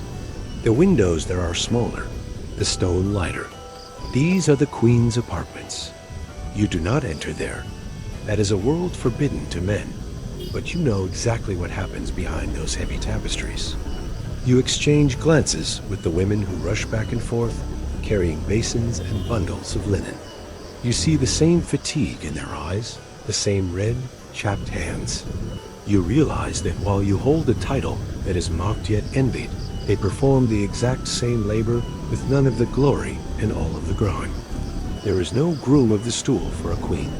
The patriarchy of the court cannot admit that a queen has a vowel. To formalize the wiping of a female monarch with a title would be to acknowledge a biological reality that conflicts with the ideal of the fair and delicate sex.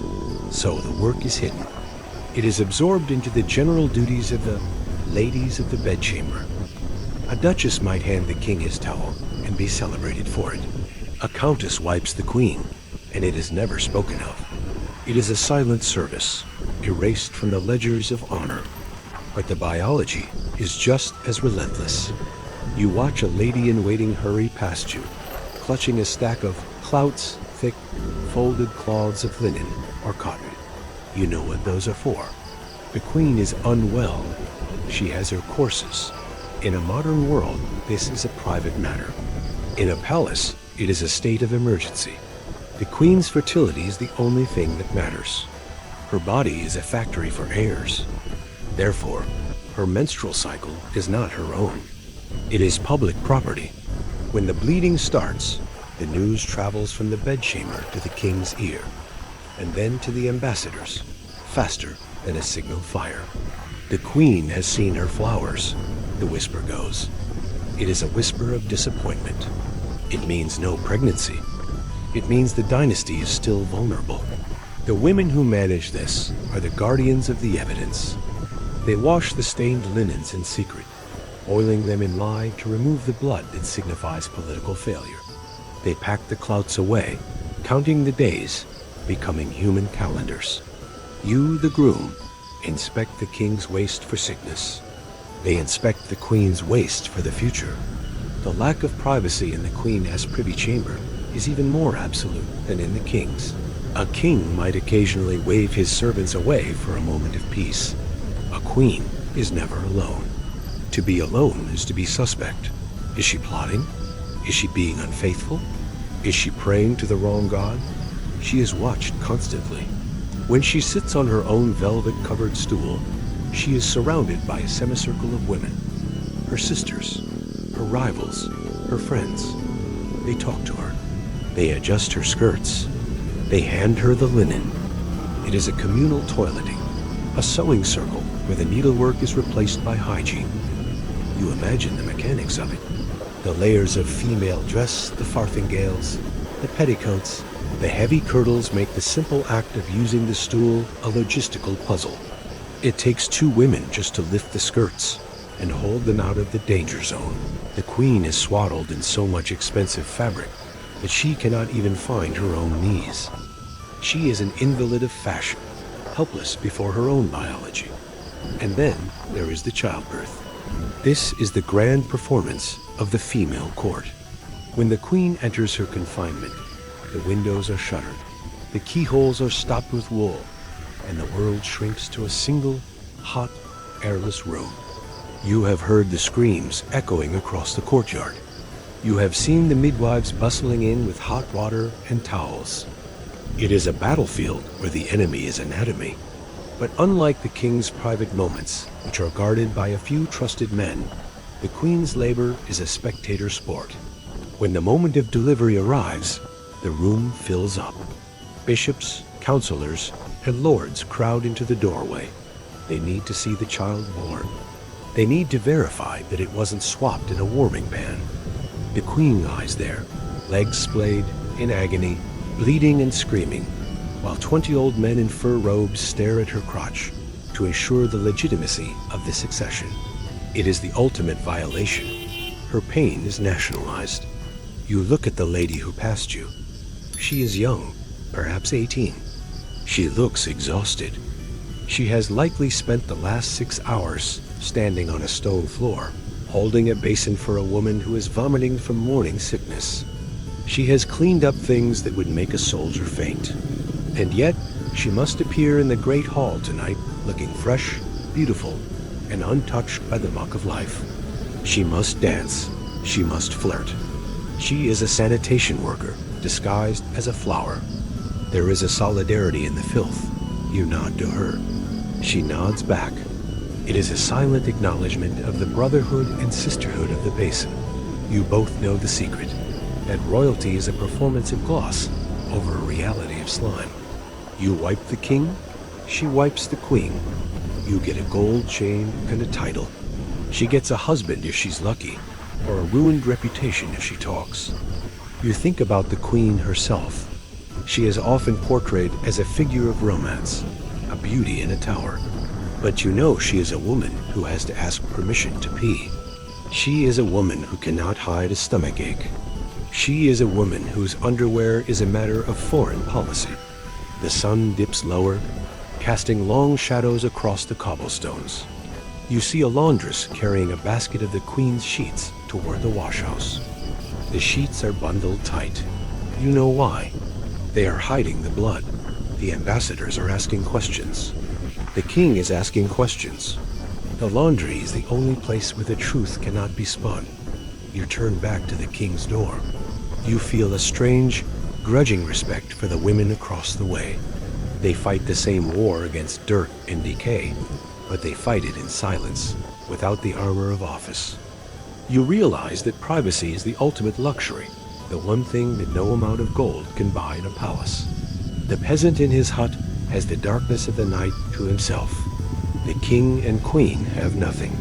They belong to the state, every fluid, every motion, every stain. You put your hand on the latch of the king's door. He is calling for you.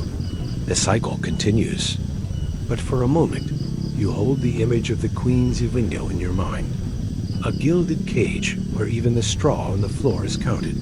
You realize that the divine right is really just a divine lack of shame, forced upon them by a world that demands to see everything. The years have ground on, wearing away the sharp, jagged edges of the past. The damp stone walls have been covered in polished oak wainscoting and silk damask. The roaring fires have been tamed into elegant grates. The era of the warrior king, the man of blood and appetite, has faded into the era of the gentleman monarch. You are still here, standing in the royal bedchamber, but the air has changed. It no longer smells of the stable or the latrine. It smells of starch, lavender, and a suffocating cloud of white powder. You have entered the age of the levee, the ceremonial rising, where the act of living has been replaced by the act of performing. You look at your hands. They are soft. They are clean. They have not touched a soiled linen cloth in years. The title Groom of the Stool still exists. It is stitched in gold onto your livery, written in the royal ledgers, but the stool itself has retreated. It has been banished to a small private closet, a water closet, with a mechanical flushing device invented by a godson of Queen Elizabeth. The king goes in there alone. He closes the door. He performs his own office.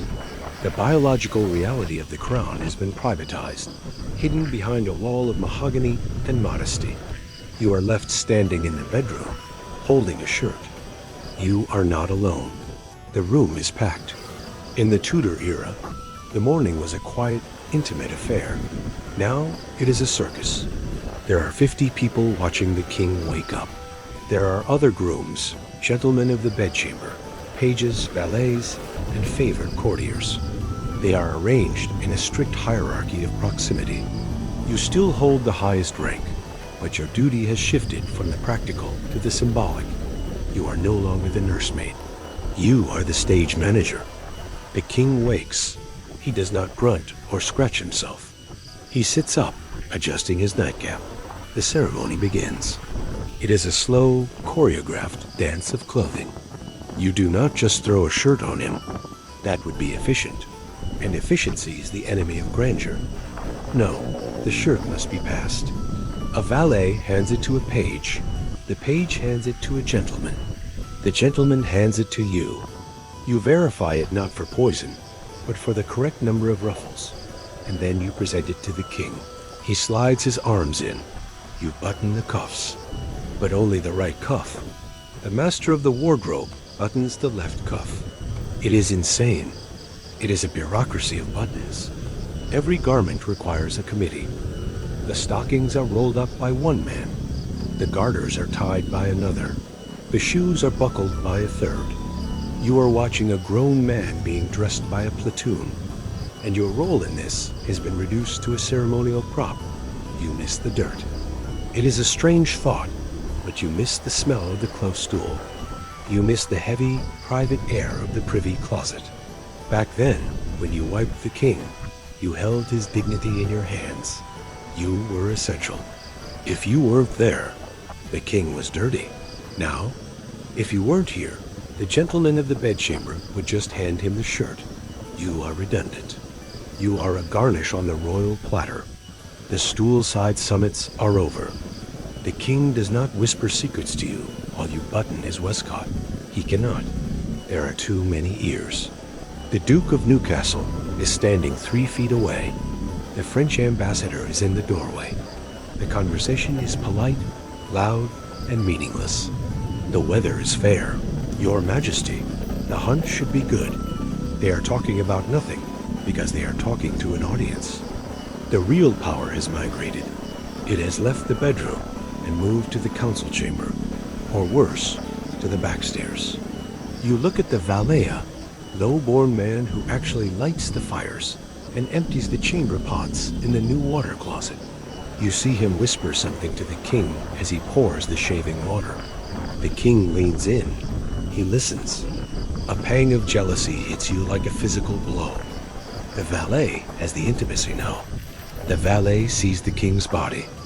The valet knows if the king is sick. You are just the man who holds the robe. You have been promoted out of the loop. The groom of the stool is becoming the groom of the stole. The language itself is shifting, softening. People are starting to confuse the stool, the toilet, with the stole, a long robe worn by the king. It is a convenient linguistic slide. It erases the dirty history of your office. You are becoming a dignitary of the wardrobe, a hanger of coats. The grit is gone, and with it, the leverage. You stand there, holding the king's wig. It is a massive, towering structure of horsehair, powdered white. It is the ultimate symbol of this new age. It covers the natural hair, the natural shape of the head. It is artificial, heavy, and itchy. The king bows his head. You lower the wig onto him. He is transformed. He is no longer a man. He is a statue of state. The face beneath the wig is almost irrelevant. The powder from the wig drifts into the air. It coats your throat. It is dry, chalky. It makes you want to cough, but you don't. You breathe in the dust of aristocracy. It is a clean smell, but it feels dead. It feels like the air in a crypt. After the dressing is done, the king moves to the door. The crowd parts. He is going to the great hall to receive the court. You follow, but you are just part of the train now. You are scenery. You realize that the monarchy has successfully sanitized itself. It has hidden the biology so deep that even you, the groom, can't find it. But there is a cost to this sanitation. The king is isolated.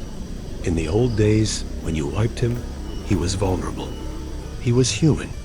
You saw his frailty, and he knew you saw it. That created a bond of reality. Now, surrounded by 50 sycophants who only see the wig and the velvet, he is starting to believe his own press. He thinks he is actually a statue. He forgets that he is meat. And a king who forgets he is meat is a king who makes mistakes. You watch him walk away, stiff in his corset. Yes, men wear them now too, balanced on his high heels. He looks magnificent. He looks like a sun god. But you remember the valet whispering to him. You remember the look on the king's face, a flash of pain, a wince. You know that look. The flux hasn't gone away. It's just been hidden behind a better door. You retreat to your own chambers. They are luxurious. You have made a fortune. Your family is secure. You are a peer of the realm. But you feel a profound emptiness. You take off your own coat. You sit in a chair that is not a close stool. You look at your hands. They are manicured. You realize that you have traded the raw, dirty, dangerous power of the 16th century for the polite, powdered irrelevance of the 18th. You pick up a towel, just out of habit. It is clean. It will stay clean. You fold it, creating a sharp crease. You are a relic. You are a title searching for a function. You are the groom of the stool in a world that pretends stools don't exist. You realize that civilization is just the process of moving the toilet further and further away from the throne, until everyone forgets that the king is full of shit. You toss the towel onto the table. It lands with a soft, clean puff of air. The silence in the room is absolute, and for the first time, you find yourself wishing for a grunt, a groan, anything to prove that there is still life in this palace. The velvet box has gathered dust for decades, and now, finally, the name itself is being scrubbed from the door. You are standing in the hushed, heavy atmosphere of the Victorian court. The air is thick with the scent of lily and floor wax. The windows are draped in heavy velvet, keeping out the sun and the soot of the Industrial Revolution. The era of the groom of the stool is ending, not with a bang, but with a polite, embarrassed cough. You look at the document on the desk. It is a reform paper, likely drafted by the Prince Consort, Albert. He is a man of efficiency, modernization, and terrifying moral rectitude. He looks at the royal household and sees a medieval mess. He sees sinecures, waste, and archaic titles that make no sense in a world of steam engines and telegraphs. He sees your title. He frowns. To the Victorian ear, the word stool is intolerable. It suggests biology. It suggests the body. And the Victorian world is built on the elaborate pretense that the body does not exist below the neck. Legs are limbs. Pregnant women are in a delicate condition. And the king's bowel movements? They are an absolute, non-negotiable taboo. You are being erased by a euphemism. The title has effectively morphed into the groom of the stole, a keeper of robes, But even that feels like a deception now. The intimacy that defined your existence for 500 years is gone. The monarch is no longer a physical being to be tended. She is a symbol, the widow of Windsor, a figurehead draped in black bombazine. She does not need a groom to whisper to. She has her journals and her prime ministers. The physical object, the close stool, has vanished from the royal apartments. It has been replaced by the water closet, a triumph of plumbing that whisks the waste away into the London sewers. The act of elimination has become solitary, mechanical, and silent. There is no basin to inspect. There is no linen to fold. The king or queen goes into a small room, locks the door, and emerges as if nothing happened. The royal progress of digestion has been broken. You walk through the corridors. They are quiet. The chaotic, smelly, vibrant life of the Tudor court is a ghost story. The servants here glide like phantoms, seen but not heard. They do not carry chamber pots through the halls. They use service elevators and back staircases. The filth has been engineered out of sight. You realize that you are a dinosaur. You are a relic of a time when men were not ashamed of their own nature. You remember the days when you stood by Henry VIII or Charles II, men who laughed and grunted and lived with a raw animal vitality. Now you serve a court that is terrified of a table leg being too curvy. The abolition of your office is a formality. The duties have long since been parceled out to valets and pages, low-ranking men who do the work without the title. The groom of the stool as a high noble office is finished. It is too embarrassing to explain to foreign dignitaries. This is the Duke of... Well, he wipes the king. It doesn't work anymore. It lacks dignity. But as you pack away your things, the silver keys, the old ledgers, the velvet swatches, you feel a strange sense of loss. It is not just the loss of power. It is the loss of truth. The Victorians are building a world of beautiful surfaces, of distinct separation between the public and the private. They are scrubbing the history books, removing the stains. They will write about the wars and the laws, but they will leave out the constipation and the dysentery. They will turn the monarchs into marble statues, devoid of weakness. You know better. You know that history is not driven by the mind alone. It is driven by the gut. You know that wars were started because a king was irritable from a blockage. You know that peace was signed because a queen was relieved. You know that the divine right was always just a man sitting on a box, hoping for the best. You step out of the palace for the last time. The fog is thick in London. It swirls around the gas lamps, creating halos of yellow light. You button your heavy coat. You are just a private citizen now. The secrets you hold will die with you. You will not write them down. It would be improper. As you walk away, fading into the gray mist, the memory of the smell finally leaves you. The scent of rose water, of musk, of the latrine, it all dissipates. You are clean. You are respectable.